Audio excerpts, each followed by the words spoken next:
Jai Shri Krishna Chaitanya Prabhu Nityananda Shri Advaita Gadadhar Srivasadi Gaur Bhaktavinda Hare Krishna Hare Krishna Krishna Krishna Hare Hare Hare Rama Hare Rama Rama Rama Hare Hare.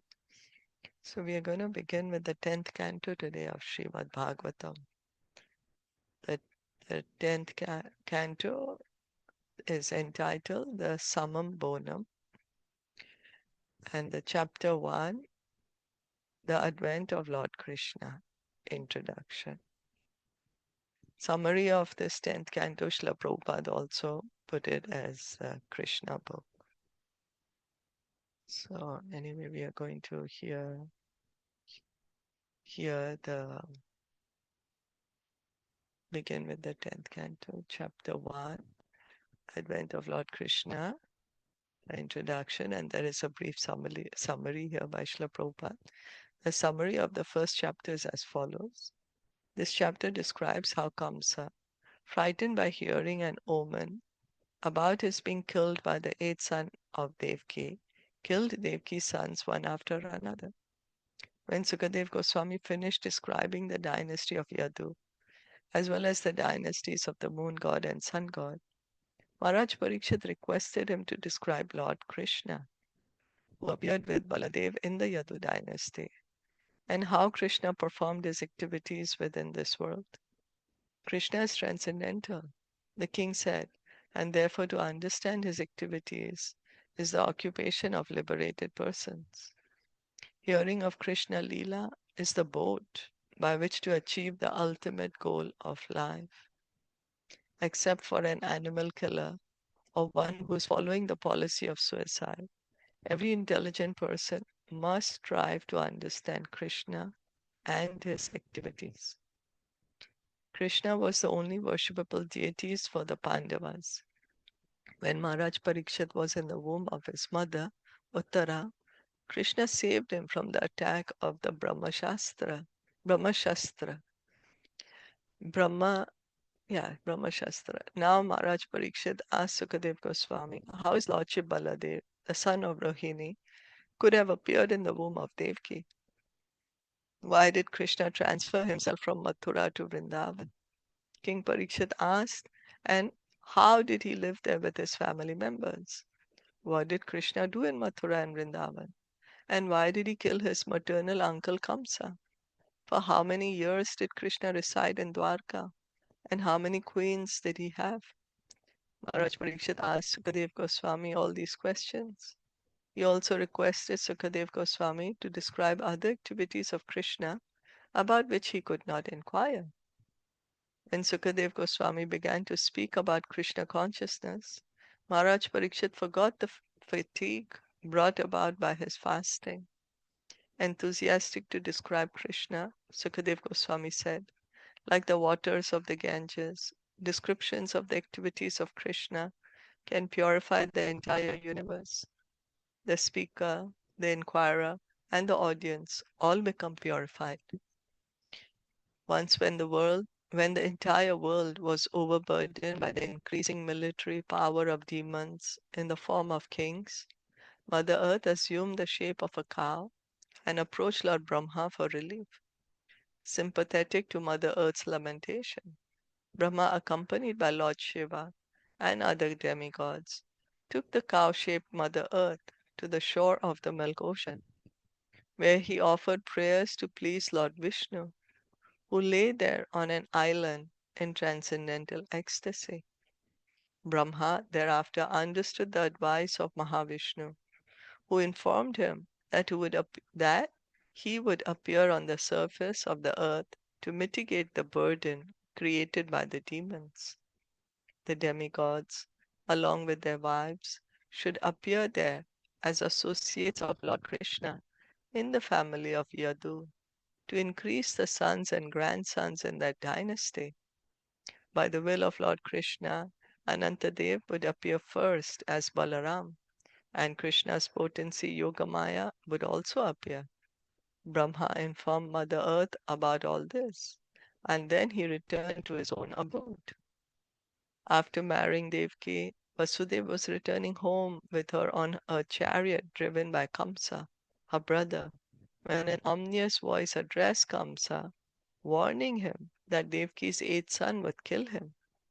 Upon hearing this omen, Kamsa was immediately ready to kill Devki, but Vasudeva diplomatically began to instruct him.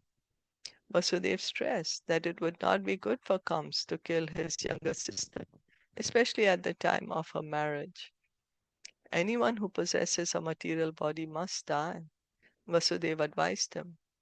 Every living entity lives in a body for some time and then transmigrates to another body. But one is unfortunately misled into accepting the body as the soul. If a person under this mistaken conception wants to kill another body, he is condemned as hellish. Because Kamsa was not satisfied by Vasudeva's instructions, Vasudeva devised a plan. He offered to bring Kamsa all of Devki's children so that Kamsa could kill them. Why then should Kamsa kill Devki now? Kamsa was satisfied by this proposal. In due course of time, when Devki gave birth to a child, Vasudeva brought the newborn baby to Kamsa, who, upon seeing Vasudeva's magnanimity, was struck with wonder. When Vasudeva gave the child, Kamsa, showing some intelligence, said that since he was to be killed by the eighth child, why should he kill the first? Although Vasudeva did not trust him, Kamsa requested Vasudeva to take the child back. Later, however, after Narad approached Kamsa and disclosed to him that the demigods were appearing in the Yadu and Vrishni dynasties and conspiring to kill him, Kamsa decided to kill all the children born in these families. And he also decided that any child born from the womb of Devki must be killed. Thus he arrested and imprisoned both Devki and Vasudeva and killed 6 of their sons, one after another. Narad had also informed Kamsa that in his previous birth, Kamsa was Kala Nemi, a demon killed by Vishnu. Consequently, Kamsa became a great enemy to all the descendants of the Yadu Vamsh, the Yadu dynasty. He even arrested and imprisoned his own father, Ugrasen, for Kamsa wanted to enjoy the kingdom alone. Krishna has 3 full pastimes, the Vraj Leela, Mathura Leela, and Dwarka Leela. As already mentioned in the 10th canto of Srimad Bhagavatam, there are 90 chapters which describe all these Leelas. The first 4 chapters describe Brahma's prayers for the relief of the earth's burden, and they also describe the appearance of the Supreme Personality of Godhead. Chapters 5 to 39 recount Krishna's pastimes in Vrindavan. The 40th chapter describes how Krishna enjoyed in the water of the Yamuna and how Akrura offered prayers. Chapter 41 through 51, 11 chapters, tell of Krishna's pastimes in Mathura. And chapters 52 through 90, 39 chapters, relate Krishna's pastimes in Dwarka. Chapters 29 through 33 describe Krishna's dancing with the gopis, known as the Ras Leela. Therefore, these 5 chapters are known as Ras Panchadhyaya. The 47th chapter of the 10th canto is a description known as the Brahma Gita. So this was a short summary here by Srila Prabhupada. We'll begin. Text 1, Sri Rajo Vacha. श्रीराजो उवाच Kathito Vamsha Vistaro कथिता वंशो विस्तारो Bhavata Soma Suryayoho भवता सोम सूर्ययोः Raj Ragyam Chobaya Vamshyanam राज्ञां चोभयवंश्यायां Charitam Paramadbhutam चरितं परम अद्भुतम् Translation and purport by His Divine Grace, A.C. Bhaktivedanta Swami Srila Prabhupada. King Parikshit said, "My dear Lord, you have elaborately described the dynasties of both the moon god and the sun god with the exalted and wonderful character of their kings. At the end of the 9th canto, 24th chapter, Sukadev Goswami summarized the activities of Krishna. He spoke of how Krishna had personally appeared to reduce the burden on the earth, how he had manifested his pastimes as a householder, and how soon after his birth he had transferred himself to his Vrijabhumi Leela. Parikshit Maharaj, being naturally a devotee of Krishna, wanted to hear more about Lord Krishna. Therefore, to encourage Sukadev Goswami to continue speaking about Krishna and give further details, he thanked Sukadev Goswami for having described the activities of Krishna in brief. So, Sukadev Goswami, at the end of the 9th canto, we heard at the end of the 24th chapter, in very brief, he described as Krishna's activities. But here we can see that Parikshit, he's eager to hear more about Krishna's pastimes in detail. He heard everything in brief, but he wants to know more. So he's thanking Sukadev Goswami, but now he wants to know in detail. Sukadev Goswami had said,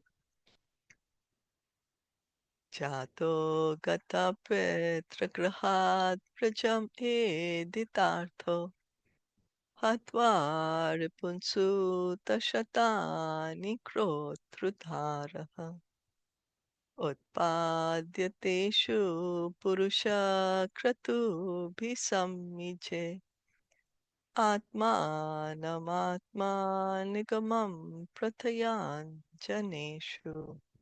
The Supreme Personality of Godhead, Sri Krishna, known as Leela Purushottam, appeared as the son of Vasudeva. But immediately he left his father's home and went to Vrindavan to expand his loving relationships with his confidential devotees. In Vrindavan, the Lord killed many demons, and afterward he returned to Dwarka, where, according to Vedic principles, he married many wives, who were the best of women, begot through them hundreds of sons, and performed sacrifices for his own worship to establish the principles of household life. Bhagavatam, Canto 9, Chapter 24, Text 66. The Yadu dynasty belonged to the family descending from Soma, the moon god. Although the planetary systems are so arranged that the sun comes first before the moon, Parikshit Maharaj gave more respect to the dynasty of the moon god so much because in the Yadav dynasty, descending from the moon, Krishna had appeared. There are two different Kshatriya families of the royal order, one descending from the king of the moon planet and the other descending from the king of the sun. So we heard Sukadev Goswami told us about the lineage, the Kshatriyas, the kings that were coming from the moon god, and also those who were coming from Surya Dev. When the Supreme Personality of Godhead appears, he generally appears in a Kshatriya family because he comes to establish religious principles and the life of righteousness. According to the Vedic system, the Kshatriya family is the protector of the human race. When the Supreme Personality of Godhead appeared as Lord Ramachandra, he appeared in the Surya Vamsh, the family descending from the sun god. And when he appeared as Lord Krishna, he did so in the Yadu dynasty or Yadu Vamsh, whose descent was from the moon god. So Lord Rama, he appeared in the Surya Vamsh, and Lord Krishna, he came in the Yadu Vamsh, coming from the moon god. And we see that he has appeared in the Kshatriya families. Why? Because he says that he comes to re-establish the religious principles. And it's the Kshatriyas, those who are in charge of making sure that religious principles are being followed by all the citizens. according to the Varna Sharma system. In the 9th canto, 24th chapter of Srimad Bhagavatam, there is a long list of the kings of the Yadu Vamsh. All the kings in both the Som Vamsh and Surya Vamsh were great and powerful, and Maharaj Parikshit praised them highly. Ragyam Chobaya Vamshyanam Charitam Param Adbhutam. Nonetheless, he wanted to hear more about the Som Vamsh because that was the dynasty in which Krishna had appeared. The supreme abode of the personality of Godhead, Krishna, is described in Brahma Samhita as abode of Chintamani, Chintamani Prakara Sadmasu, Kalpa Vriksha Laksha Vrateshu, Surabhir Abhipalayantam. The Vrindavan Dham on this earth is a replica of that same abode. So Brahma Samhita, prayer spoken by Lord Brahma, he describes that Vrindavan is Chintamani Dham, and the Vrindavan that we see on the earth is the same as Vrindavan in the spiritual sky. As stated in Bhagavad Gita 8.20, in the spiritual sky there is another eternal nature, transcendental manifested and unmanifested matter. The manifested world can be seen in the form of many stars and planets, such as the sun and moon. But beyond this is the unmanifested, which is imperceptible to those who are embodied. Beyond this unmanifested matter is the spiritual kingdom, which is described in Bhagavad Gita as supreme and eternal. So beyond this material sky is the spiritual sky. So this material world is sometimes manifested, sometimes unmanifested. Sometimes it's creation, sometimes it's destruction. But the spiritual world always exists, is eternal. Mm. So the eternal, that kingdom is never annihilated. Those planets always eternally remain. Although material nature is subject to repeated creation and annihilation, that spiritual nature remains as it is eternally. In the 10th canto of Srimad Bhagavatam, that spiritual nature, the spiritual world, is described as Vrindavan, Golok Vrindavan, or Vrajadham.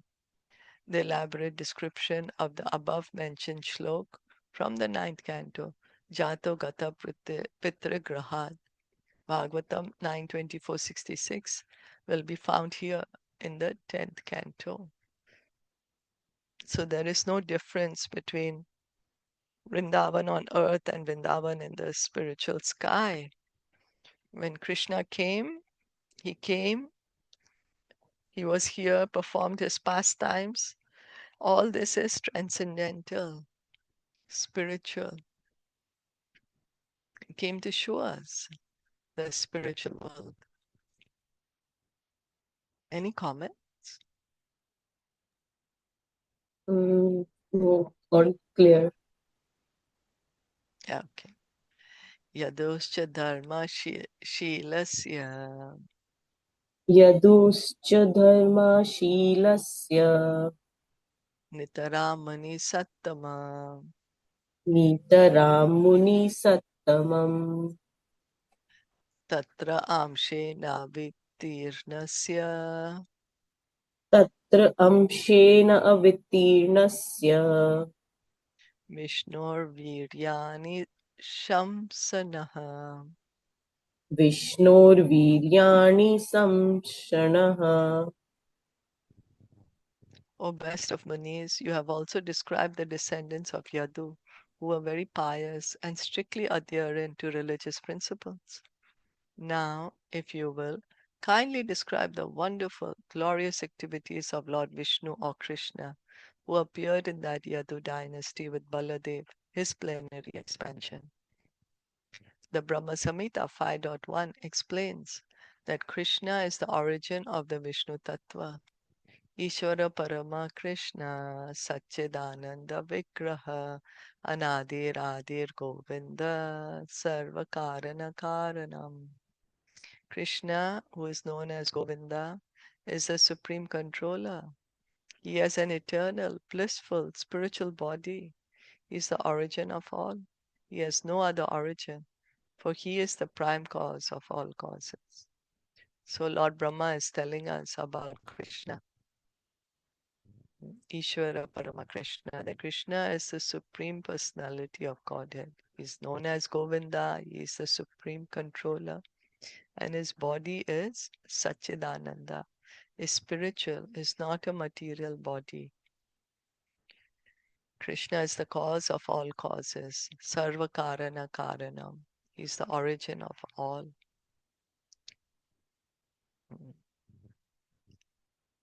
Yasye Kanishva Sitakalamatavalambya Jivanti Loma Vilaja Jagat Andanatha Vishnur Mahansa Ihayasya Kala Vishesho Govindamadi Purusham Tam Aham Bhajami. The Brahmas, the heads of the innumerable universes, live only for the duration of one breath of Mahavishnu. I worship Govinda, the original Lord, of whom Mahavishnu is but a portion of a plenary portion. Brahma Samhita 548. So Lord Brahma is further describing us in Brahma Samhita that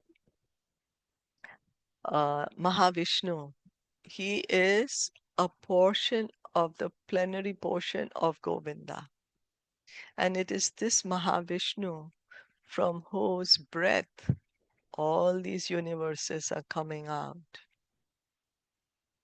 And Lord Brahma, he just lives till the time Mahavishnu is breathing out, right? When Mahavishnu breathes in, all the universes collapse, they all go into his body, and Lord Brahma dies at that time. So, such a great personality, Mahavishnu. He is a portion of a plenary portion of Govinda.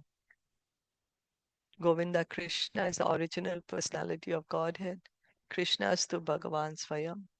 Even Lord Mahavishnu, who by his breathing creates many millions upon millions of universes, is Lord Krishna's Kala Vishesha, or plenary portion of a plenary portion. So Krishna's to Bhagavan Swayam. There are so many incarnations. There are so many portions of plenary portions. There are so many amsha, so many expansions of Krishna. But the original form of God is Krishna. Mahavishnu, who is the creator of all these universes, unlimited number of universes are coming from his body. He is a plenary portion of a plenary portion of Krishna, Kala Vishesh. Mahavishnu is a plenary expansion of Sankarshan, who is a plenary expansion of Narayan. Narayan is a plenary expansion of the Chaturvyuha, and the Chaturvyuha are plenary expansions of Baladev, the first manifestation of Krishna. Therefore, when Krishna appeared with Baladev, all the Vishnu Tattvas appeared with him. So, Krishna is the original form of God. His first expansion is Baladev. And then Baladev expands as the Chaturvyuha, the Sankarshan, Vasudev, Anirudh, and Pradyumna. And then comes Narayan. From this plenary expansion, from this Chaturvyuha comes,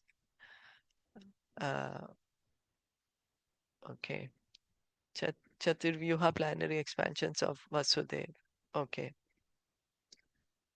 And then Narayan is an expansion of this Chaturvyuha, and then from Narayan is again coming a second Chaturvyuha, and from the Sankarshan of the second Chaturvyuha, Mahavishnu is coming.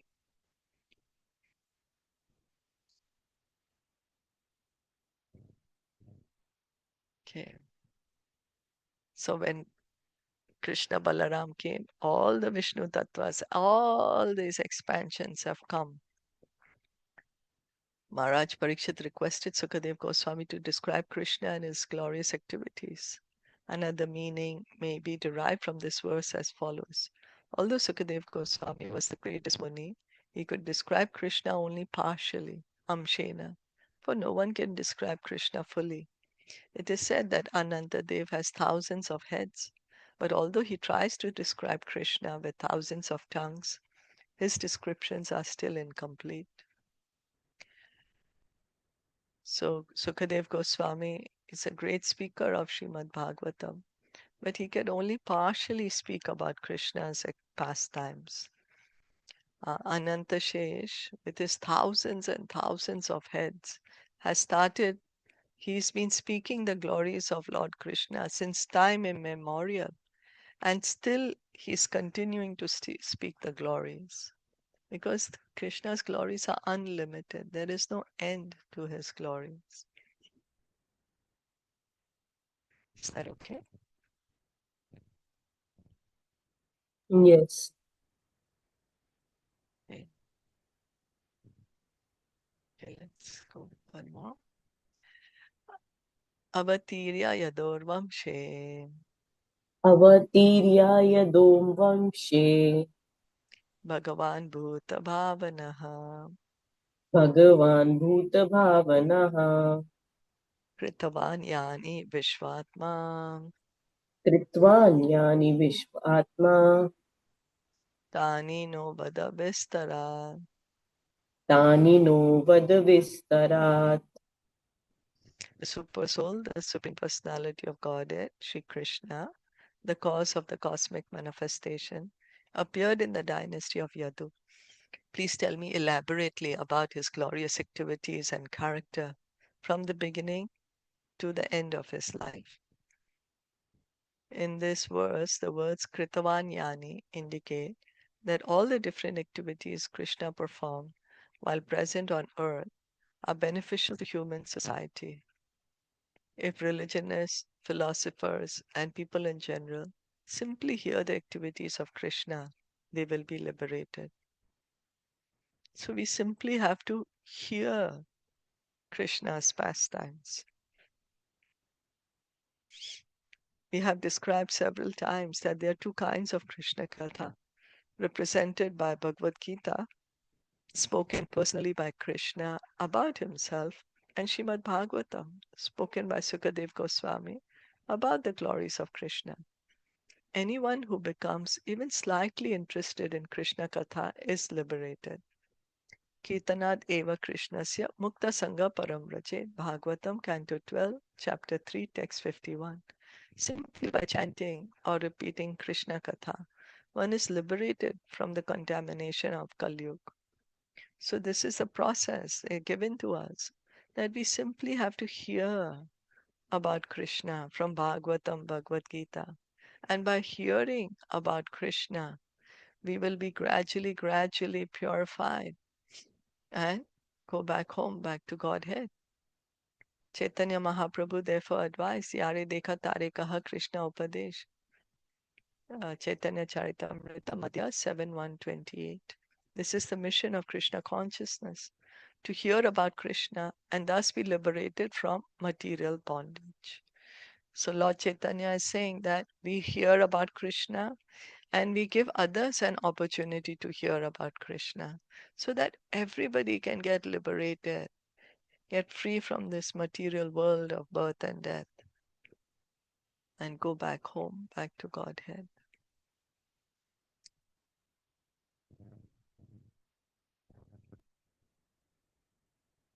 So, should we stop This is here? this is This quite is long. Very, very long. Yeah, so we'll stop here. Did you want to add anything? I was just wondering, like, how eager Parikshit Maharaj was. Like, like how we are, that if somebody tells us a little, then sometimes we also get curious and we ask questions. We want to know more and more and more. But Mm. he was like, because he had heard about Krishna so much, and he knew that he also was a devotee. So, how devotees want to know more about Krishna, how they are so eager always. So this shows that, right? His eagerness, and he's asking questions that, please tell me more. And Yeah, that's right. I was thinking the same thing, He's gonna die soon. He's yeah, gonna die. And then Sukadev Goswami spoke in very brief about Krishna, all the pastimes. And then, he's gonna die. And then he's like, yes, tell me more about Krishna. He's not saying, okay, now I'm gonna go to the doctor. Okay, now I've finished. Now you told me already. Okay, now I'm going now. You know? Yeah, Parikshit Maharaj, a great devotee, and he has really that so much yeah. desire to hear about Krishna. And like as soon as the topic of Krishna came, we have heard that there's so much detail in the 10th canto. So like he said that I want to know about this, I want to know about this. So like, how he wants to know about everything now about Krishna. He's not caring for anything else. Yeah, that's right. I think we Yeah, can pray that may we also get that kind of eagerness to hear about Krishna, yeah, yeah. We really need that. Yeah, to serve him, to like, to have that eagerness to even serve him. Sometimes we don't have that eagerness also to serve also. So to serve, to yeah, hear, to just like how you said that only hearing his leelas from Srimad Bhagavatam and Bhagavad Gita is so powerful. Just hearing. There is no mention of understanding. yeah. That's Just right. hearing. Just hear. Like no mention of, even he did not mention anything about that we should understand it. That But might well, be a hearing with, I mean, because we have to pay attentive hearing, right? So with the yeah. attentive hearing, gradually that understanding will come. That's the idea, Oh, because not like listening, not like casual listening, right? But with attentive hearing.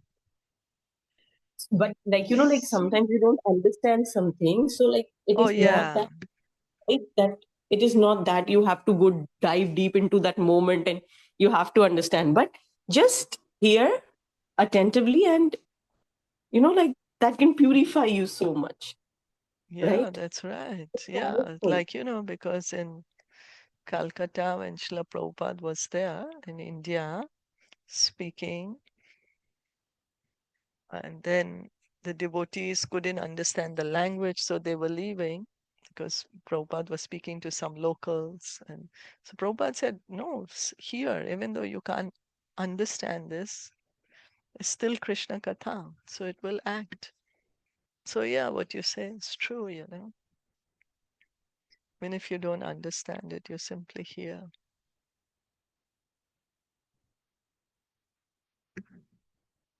I remember when very first time when I heard about the Chaturvyuha. It is not easy, but I remember the speaker just said, and it was, I think, very famous, the Delhi Prabhuji, the young one. So I'm forgetting his name. So he just said that just hear it once, hear it twice, and slowly and gradually you will understand. And trust me, just by hearing it again and again, I was able to understand in that moment Mm-mm. that what he really wants to explain us, that how this Chaturvyuha is there. But on my own, it's not easy, though I've heard it. I have read it, but sometimes you need that guru to make you understand under the guidance, like how, the importance. Yeah, it's true. Yeah, when we hear from the devotees, of course. Yeah, yeah.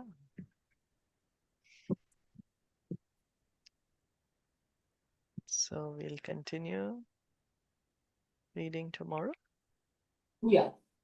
Mm. Hare Krishna. Bhagavatam ki jai, Srila Right. Prabhupada ki jai, Right. Gaur Bhakta Vrinda ki jai, Hare Krishna. Thank you all for listening.